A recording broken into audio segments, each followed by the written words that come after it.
Bien, damas y caballeros, seguimos en este operativo RCC Media, Operativo Semana Santa por Amor a la Vida, y llevando todas estas inquietudes, todo un gran trabajo de proyección, ¿verdad?, de orientación. Recuerden que pueden hacer contacto también con nosotros, cualquier emergencia, cualquier información importante que quieran llevar a todo el país, por el 809-540-1065. 809-540-1065. Desde el interior, 1-809-210-65. Y en el orden internacional, 1-83-361-01065. Bueno, tenemos un tema que es muy engorroso, muy delicado, que es la participación de la mujer desde el inicio de los tiempos, que sí, dice, ¿verdad? Y de la era, principalmente de la era cristiana. Y el papel que jugó la mujer en todo esta muerte, crucifixión de Jesucristo, ¿no? Bueno, entonces es un papel que yo creo que debemos resaltar, porque ese papel no lo hemos analizado, ¿no?, correctamente. Lo que pasa es que en el día de hoy es el día más importante de todo el triduo pascual, que son 3 días que comenzaron en el día de ayer. Cuando termina la Cuaresma, comienza lo que es la celebración que llevará hasta el día de hoy a la muerte de Jesús, y su finalización en su resurrección gloriosa el primer día de la semana, que es el próximo domingo. Pero en el día de hoy, lo que celebran los cristianos, más que celebran, y yo quiero llamar la atención a algo. Yo recibí de esas felicitaciones que mandan de amigos, que ustedes les mandan también, ajá, ¿verdad?, que le viven mandando todo el tiempo. Sí. No se dice feliz Viernes Santo. No es una fecha de felicidad. Exacto. Es una fecha de luto.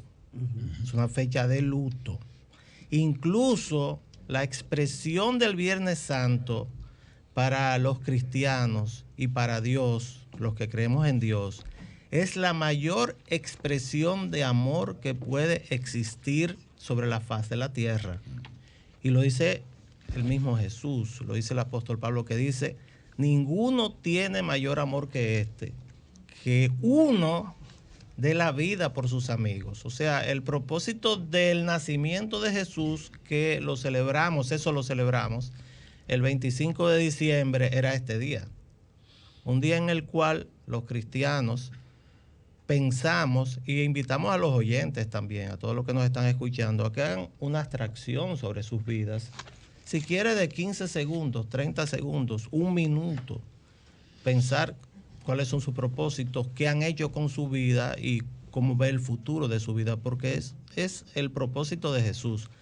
En el día de hoy, y ayer lo dejamos a Jesús preso, ¿recuerdan? Sí, sí. Lo dejamos preso, lo tomaron preso en el Monte de los Olivos, en un huerto que se llama el huerto de Getsemaní, que está ahí, en Israel, en Jerusalén, y entonces fue llevado a la presencia de Anás para ser juzgado.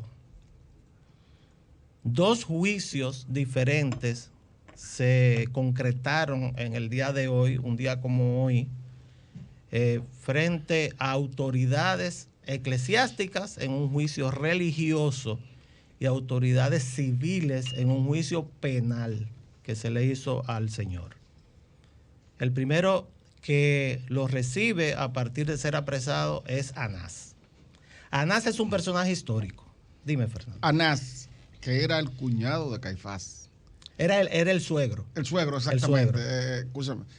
Pero no se hacen, se podría decir que no son 2 juicios, sino que son 4 juicios. Porque primero lo recibe Anás, después va donde Caifás, va donde Pilatos, y Pilatos lo remite a Herodes. Y Herodes vuelve y se lo remite a Pilatos, para entonces que haya una decisión final. Cuando lo lleva entonces donde Anás lo interroga, que es parte del juicio. Yo digo de 2 juicios a grandes rasgos, porque estamos hablando de un juicio religioso por las autoridades religiosas judías, y un juicio penal o civil por las autoridades por la ley, ya políticas. Sí. Es un juicio político. Es un juicio político, que se le hace. Sí. Entonces, cuando se lleva donde Anás, y esto es muy importante porque de esto es que se trata la Semana Santa al final, no es de playa y bebida, ¿eh? Así de esto es que se trata. Porque esto es lo trascendente. Lo otro, bueno, usted es una borrachera y tendrá un hangover, siempre se va la palabra. Una resaca. Hay que respetarlo por el libre albedrío. Una resaca, Sí. pero eso pasa. Pero esto es, yo creo que es lo más importante. Ya se llega donde Anás y Anás lo interroga sobre un tema. ¿Cuál es el tema que le trata a Anás? Que no era el sumo sacerdote, pero era un personaje prestante del Sanedrín, que también lo va a juzgar. Sí. Anás le pregunta sobre su prédica. Sobre el ministerio. ¿De qué es que usted está hablando? ¿Qué es lo que usted está diciendo al pueblo? Y Jesús no le responde, porque no es autoridad. Jesús no le responde. Jesús le dijo, pero como mi prédica es pública, usted lo que tiene que hacer es llamar a las personas que me han escuchado para que vengan y le digan lo que yo predico.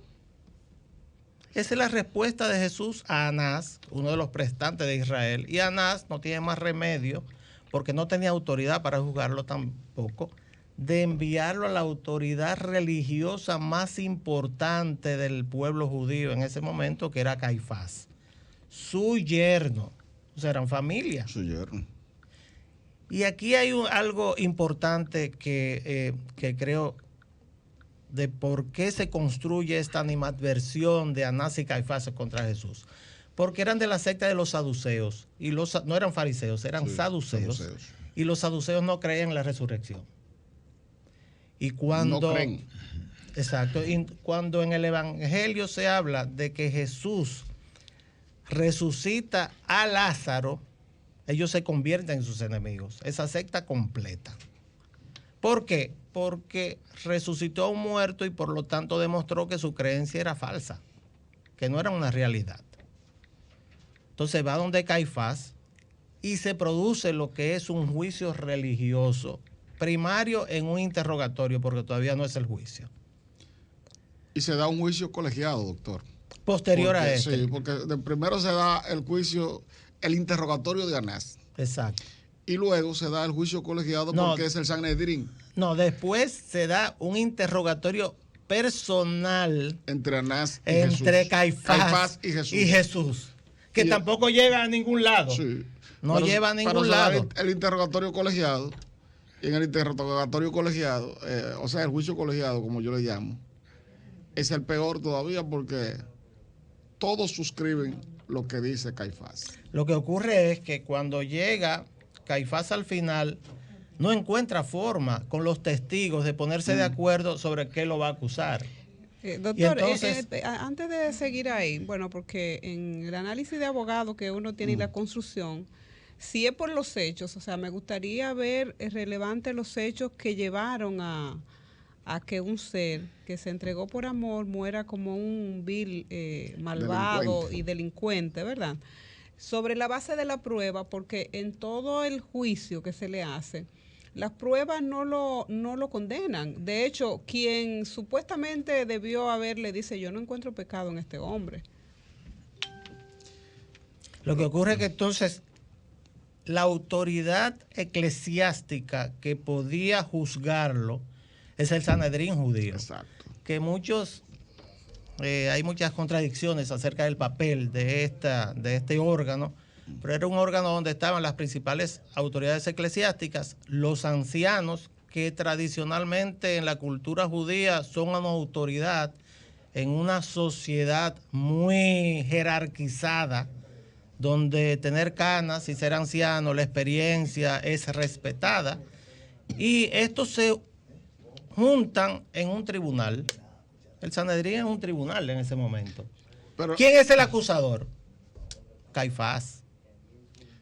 Pero también... Pero claro, no hay abogado defensor. Exacto. Eso es el debido proceso. A él no se le respeta el debido proceso y hay que entenderlo. Y las pruebas no son contundentes. Es un juicio desde el inicio injusto. Hay que fabricarle las pruebas. Y es muy bueno que digan de todo, que digan de todo de ti y que te juzguen y demás, pero que nadie te defienda. Pero si partimos de la interrogante que está haciendo María Estela, lo primero es que hay que analizar en dos fases, como bien lo ha dicho el doctor Humberto Salazar. Vamos a analizar en la parte de lo religioso, que era la parte en que realmente Jesús podría salir más beneficiado y fue la que salió más perjudicado, incluso. Porque si los dos predicamos a Dios, se supone que no puede haber contradicciones, pero no puede haber deseos de mal de uno hacia otro. Y si nos vamos a la otra parte, que es una parte que podría llevarnos mucho tiempo, que es la parte política, también tendríamos que interpretar por qué Poncio Pilatos reacciona de la forma que lo hizo. Porque Poncio Pilato dio todas las vueltas del mundo por no crucificar a Jesús. Todas. ¿Tiene que ver algo ahí un tema de una mujer? Sí, tiene que ver el tema. Vamos a llegar ahí. Tienen que ver dos temas. La esposa. El tema de la esposa y el tema de que Poncio Pilatos era un erudito bastante estudiado y sabía que de Jerusalén iba a salir una... Sí, quiero sí decir algo aquí, porque hay personas que hablan de la no existencia de pruebas de estos personajes. En el caso de Anás, hay una prueba física. Hay una prueba física que fue encontrada entre los restos del antiguo templo de Jerusalén, que fue destruido por los romanos en el año 70 después de Cristo, donde hay una lista de las personas que podían entrar al lugar santísimo del templo, y dentro de estas personas, que fue como sumo sacerdote, que tenía todo el permiso de entrar a este lugar, solamente podían entrar los sumos sacerdotes, está el nombre de Anás. Exacto. O sea, si Anás hay una prueba física de su existencia. Entonces, ¿qué ocurre?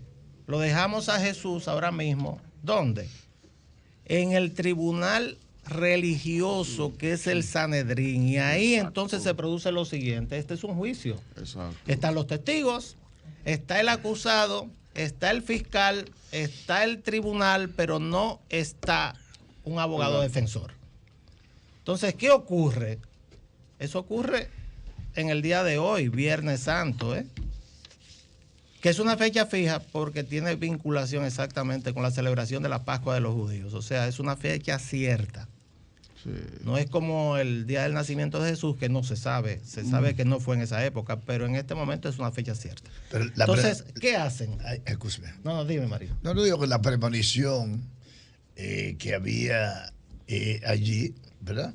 Era un juicio nada más de un solo lado, no había defensores por ninguna parte, sino que había una premonición que esto es lo que va, y entonces entenderlo, ¿verdad? Y uno con la devoción religiosa quizás no se adentra mucho y no cuestiona, ¿verdad? Pero, ¿verdad? Suena raro, ¿verdad? Entonces Caifás interroga a Jesús sobre temas religiosos. Primero ponen a los testigos a hablar, pero los testigos comienzan a contradecirse, no se ponen de acuerdo en la acusación, hasta que Caifás toma la palabra y le pregunta a Jesús: ¿es cierto que tú eres el rey de los judíos, que te dices el rey de los judíos? Y Jesús le responde: tú lo has dicho. Y Jesús se confiesa rey de los judíos, y al confesarse rey de los judíos comete Caifás pecado no un pecado, sino comete la falta religiosa de la blasfemia. Escúchame, doctor.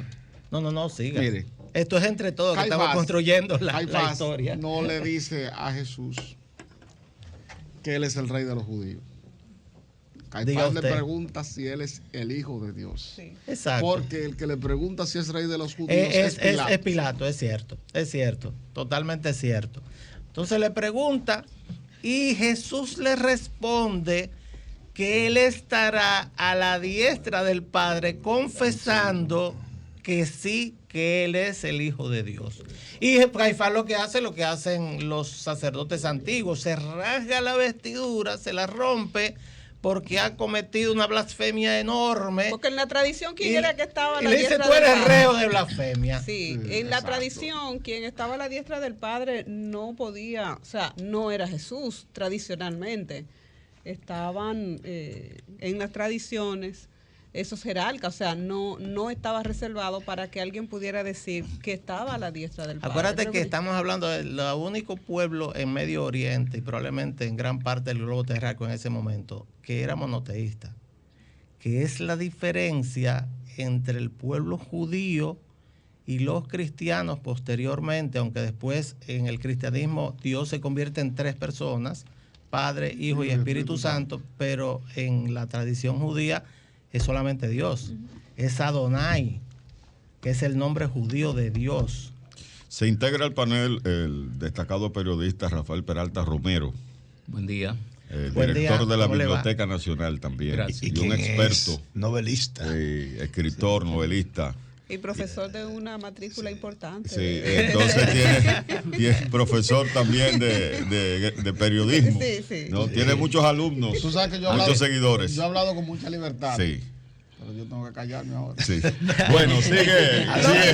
Los discípulos. Humberto Salazar. Yo con mi saludo quiero decir a don Humberto. Hola, ¿cómo le va? Bien, ¿Cómo bien. está usted? Bien, que no, el hecho de que el cristianismo tenga esas 3 divinas personas no deja de ser monoteísta. Es uno, porque es uno. Es un solo Dios expresado a través de 3 personas. Sí. Místicas, si se quiere, pero es uno solo. Padre, Tiene toda la Hijo razón. y 3 Espíritu manifestaciones Santo, solo diferentes Dios. en un mismo Dios. Exactamente. Entonces, ¿qué ocurre? Vamos a seguir con el juicio del Viernes Santo. Entonces, lo que le dice Caifás a Jesús y el Sanedrín completo es que eso, la pena de ese pecado o de esa afirmación de él es la muerte. Es que muera. Pero los judíos no podían matar a nadie, porque ese tribunal no tenía la facultad de otorgar esa pena a un prisionero, porque los judíos estaban bajo la regencia de los romanos, que eran los que políticamente, dominación. Exactamente, políticamente dominaban Judea y prácticamente todo el mundo conocido, todo el mundo occidental. Entonces, ¿qué deciden? Mandarlo a un tribunal político, civil, penal o el calificativo que usted quiera llamarle, donde el prefecto de Roma en Judea, que se llamaba Poncio Pilato, que también es un personaje histórico. Si a los históricos le vamos a decir, no a lo que está transmitido por tradición escrita, sino por prueba física, bueno, en Cesarea se encontró una tablilla con el nombre de Poncio Pilato. Si hay referencia a Poncio Pilato, en varios escritores que verdaderamente romanos. existió Poncio Pilato. Totalmente. Claro. Existió Poncio Pilato, sí, porque hay personas que, a pesar de que todos los actores de esta historia existen y hay pruebas, hay personas que dicen que Jesús no existió. Entonces, es raro, ¿verdad? Entonces, si existen los actores, tiene que existir Jesús. Negar la existencia de Jesús como hombre, como físico, es una estupidez. Una persona, por diferencia de religión, puede no creer en cuestiones atinentes a Jesús, como por ejemplo los misterios que rodean su nacimiento y su muerte. Su nacimiento, el gran misterio, que nace de una virgen. Su muerte, que resucitó, el único hombre. Entonces, el que no tenga fe religiosa puede decir, no, yo no creo en eso.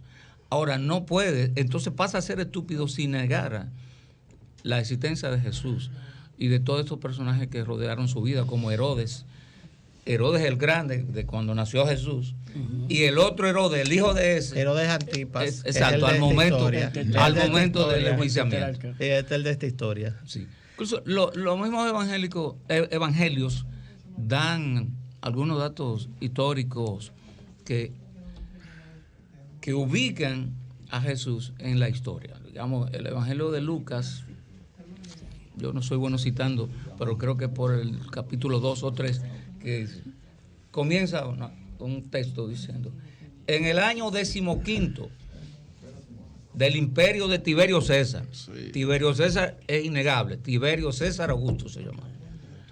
Cuando tenía 15 años ese hombre de ser emperador, pasó eso. Siendo gobernador de Judea, Poncio Pilato. Así también lo dicen. Y después tetrarca de Iturea, fulano de tal, etc. Bueno, en ese año fue dirigida la palabra de Dios a Juan. Es decir, estamos hablando, y Dios le da un mandato a Juan. A Juan el Bautista. El Bautista.